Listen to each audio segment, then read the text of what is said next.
আমার স্বামী আমার থেকে বয়সে বেশ বড়। নিজেকে আমি তার সাথে কিছুতেই খাপ খাওয়াতে পারিনি।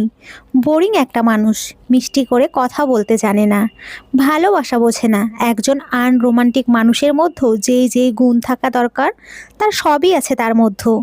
বিয়ের পর থেকে এখনো কোথাও তার সাথে আমার ঘুরতে যাওয়া হয়নি। রাত বেরোতে জ্যোৎস্নার আলোতে কখনো হাত ধরে হাঁটা হয়নি। আমার খুব ইচ্ছে করতো দুজন মিলে একসাথে বৃষ্টিতে ভিজবো, কিন্তু তার নাকি ঠান্ডা লাগে। জ্যোৎস্না হলে যদি বলি চলো ছাদে যেয়ে একটু জ্যোৎস্না দেখে আসি, সে বলে জানালা দিয়ে দেখো এত রাতে ছাদে ভূত আছে, ঠ্যাং ধরে আকাশে নিয়ে নিচে ফেলে দেবে। কখনো কক্সবাজারে যাইনি আমি। যদি বলি এবার অফিসের চাপ কমলে ছুটি নিয়ে চলো না একটু কক্সবাজার থেকে ঘুরে আসি, সে বলে পুকুরে গিয়ে ডুব দিয়ে আসলেই তো হয়, জিনিস তো একই, ওখানেও পানি এখানেও পানি। শাড়ি পরলে আমাকে সুন্দর লাগে, অন্তত সবাই তাই বলে। অথচ বিয়ের পর থেকে আজ পর্যন্ত সে আমার প্রশংসা করা তো দূরে থাক, শাড়ি পরলে আমার দিকে দুইবার ফিরেও তাকায় না। মুখ ভর্তি দাড়ি, আকর্ষণহীন একজন মানুষ, না বোঝে রোমান্টিকতা, না আছে কথায় মিষ্টতা। আমার বড় আশা ছিল কোনো হ্যান্ডসাম যুবক আমার জীবনে আসবে, কিন্তু তখন আমার লজ্জায় মাথা নুয়ে যায় যখন আমার বান্ধবীরা আমাকে বলে হুজুরের বউ। আমি সাজগোজ খুবই পছন্দ করতাম, দামি পারফিউম ইউজ করতাম, কিন্তু এখন সব শখ মাটি হয়ে গেছে। আমার ক্লাসমেট লায়লা আমার অন্তরঙ্গ বান্ধবী, তার বিয়ে হয়েছে এক কোটিপতি ছেলের সাথে, বাড়ি আছে, গাড়ি আছে, ইন্ডাস্ট্রি আছে, কোনো কিছুরই অভাব নেই তার। প্রায় যখন তার সাথে আমার কথা হয় আমাকে খোঁটা দেয়।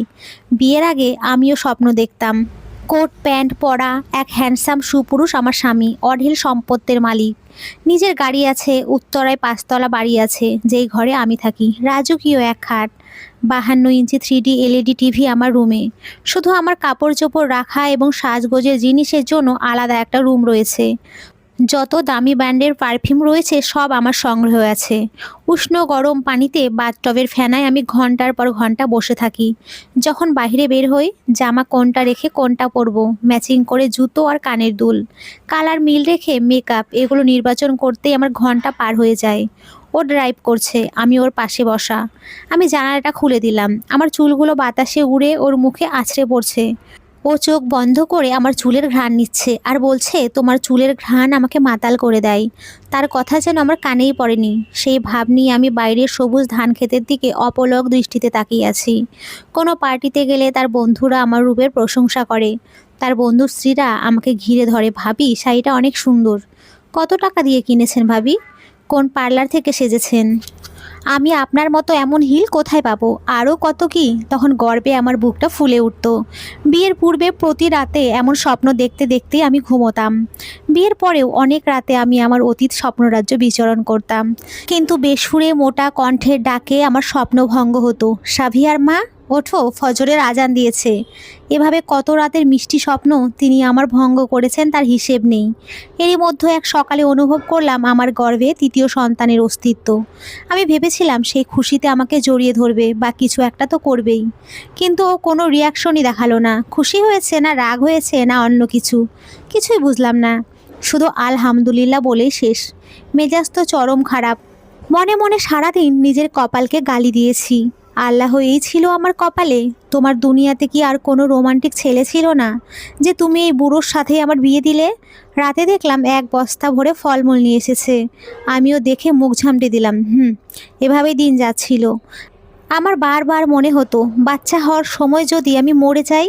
মাঝে মাঝে রাতে ওর বুকে মাথা রেখে বলতাম, আচ্ছা বাবু হওয়ার সময় যদি আমি মরে যাই, তাহলে কি তুমি আর একটা বিয়ে করবে? ভাবতাম ও হয়তো গল্পের নায়কদের মতো আমার কপালে চুমু খেয়ে বলবে, আরে না পাগলি, তুমি মরে গেলে আমিও মরে যাব, আর যদি বেঁচে থাকি তাহলে সারা জীবন তোমার স্মৃতি নিয়েই থাকবো। কিন্তু দেখা যেত তার কোনো রিয়াকশনই নেই, চুপ করে থাকতো। তখন বুঝতাম চুপ করে থেকেও মৌন সম্মতি দিচ্ছে। তখন লাফ মেরে উঠে বলতাম, বুঝেছি, তুমি তো এটাই চাও যে আমি মরে যাই, যেন আর একটা বিয়ে করতে পারো।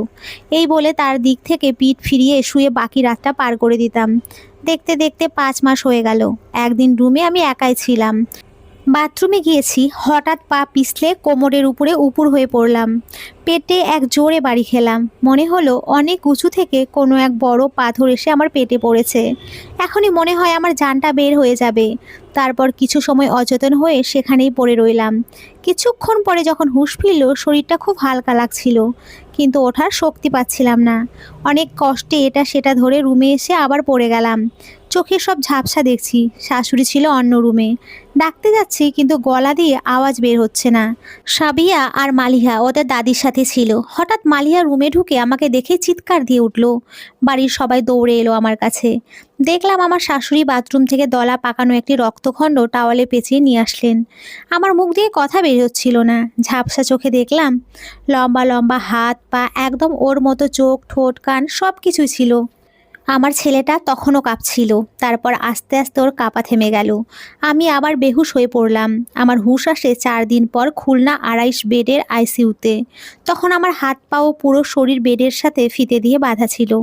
মাথার পাশে সদ্য খোলা ভেন্টিলেশনের মোটা পাইপ ছিল। আমি চোখ মেলে তাকানোর পর একটা নার্স এসে আমাকে নিরীক্ষণ করলো। তারপর আমার বাঁধনগুলো খুলে দিল। আমি সারাদিন অপেক্ষা করি কিন্তু কেউ আমাকে দেখতে আসে না। ভাবি তাহলে সবাই কি আমাকে ভুলে গেল? একটা মানুষও আসলো না হাসপাতালে আমাকে দেখতে। দুঃখে কষ্টে কান্না চলে আসলো। হয়তো এখন ওদের বাড়িতে নতুন বউ আনার আলোচনা চলছে, হয়তো সে পাত্রী তালাশে ব্যস্ত। আরও বিভিন্ন আজে বাজে চিন্তা আমার মাথায় ঘুরপাক খেতে লাগলো। তারপর দিন কেটে যায়, কেউ আসে না। রাতে ডিউটি নার্স চেঞ্জ হয়ে একজন বয়স্ক মহিলা আসেন। এসে আমার মাথায় হাত দিয়ে বললেন, মা আপনি ভালো আছেন? আমি মাথা নেড়ে সম্মতি জানাই। উনি বললেন, আপনাকে নিয়ে তো সবাই খুব ভয় পেয়ে গিয়েছিল। ডাক্তাররা আপনাকে অ্যাডমিটই করতে চায়নি। সবাই বলছিল আপনি বড়জোর আর 2 ঘন্টার মতো বাঁচতে পারেন, তার বেশি না। আমি বললাম কেন?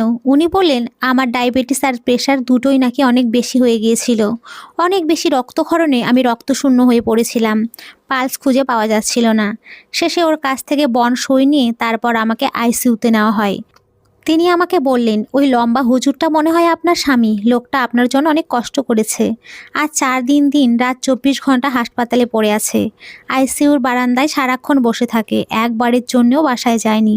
নার্সের কথা শুনতে শুনতে আমার গলা ভারী হয়ে আসছিল। প্রচণ্ড এক আবেগ যেন আমার গলা চেপে ধরেছিল।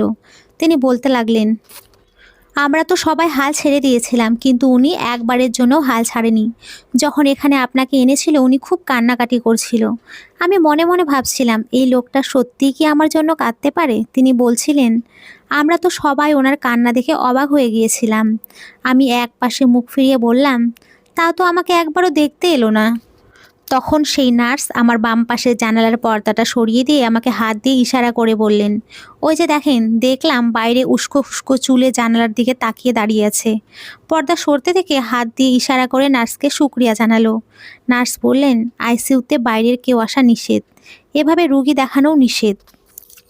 কিন্তু আপনার স্বামীর অনুরোধে আমার খুব মায়া হলো। আপনার তো হুঁশ ছিল না এই 4 দিন। তিনি আমাকে খুব অনুরোধ করে বলেছিলেন যেন অন্তত আমি একবার জানালার পর্দা সরিয়ে তাকে আপনাকে দেখার সুযোগ করে দেই। আমি বলেছিলাম, পর্দা সরালেও তো দূর থেকে চেহারা দেখতে পাবেন না। তিনি বলেছিলেন অবয়বটা দেখতে পেলেই তিনি শান্তি পাবেন। তাই প্রতিদিন আমার শিফটে আমি আসার পর কিছুক্ষণের জন্য জানালার পর্দাটি সরিয়ে দেই। তখন দেখতে পাই তিনি অপেক্ষায় আছেন। তিনি হাত নেড়ে আমাকে শুকরিয়া জানান। নার্সের কথা শুনতে শুনতে আমার বুক ফেটে যাচ্ছিল। আমি আর নিজেকে নিয়ন্ত্রণ করতে পারলাম না, হাউ মাউ করে কেঁদে উঠলাম। তিনি আমাকে এতটা ভালোবাসেন। বাম দিকে কাত হয়ে ওর দিকে তাকালাম। দূর থেকে মনে হলো ও চোখ মুছছে। আর একদিন পর আমাকে রিলিজ দেওয়া হলো। কি এক অজানা অনুশোচনায় আমি তার চোখের সাথে চোখ মেলাতে পারছিলাম না। বাসায় ফেরার পর সারাক্ষণ ও আমার পাশে বসে রইল। ও আমাকে খাইয়ে দিত, আমার সব কাজ করে দিত। আমার কাছে মনে হচ্ছিল আমি একটি নতুন জীবন পেয়েছি। আর এই লোকটাকে প্রথমবারের মতো অনুভব করছি। রাতে যখন সবাই ঘুমিয়ে পড়ল তখন ও আমার পাশে শুয়ে আমার মাথায় হাত বুলিয়ে দিচ্ছিল। আমি বললাম, আমি মরে গেলেই ভালো হতো, আর একটা বউ পেতেন। ও আমার ঠোঁটের উপরে হাত রেখে মুখ চেপে ধরে বলল, আর কখনো এমনটা বলবে না।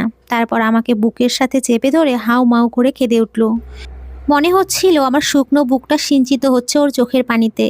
এক পরম শীতলতায় আমার দেহ মন আন্দোলিত হয়ে উঠছিল।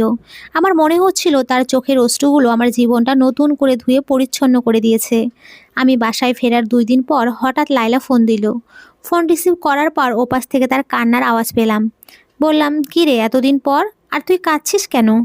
সে বলল, 2 মাস হয় তার ডিভোর্স হয়ে গেছে। তাকে ডিভোর্স দিয়ে তার শিল্পপতি স্বামী তার অফিসের সুন্দরী পিএসকে বিবাহ করেছে। আসলে ভালোবাসাটা বড়ই অদ্ভুত। যেটাকে আমরা ভালোবাসা বলি সেটা আসলে ভালোবাসা নয়, আর যেটা ভালোবাসা সেটা আমরা অনুভব করতে পারি না।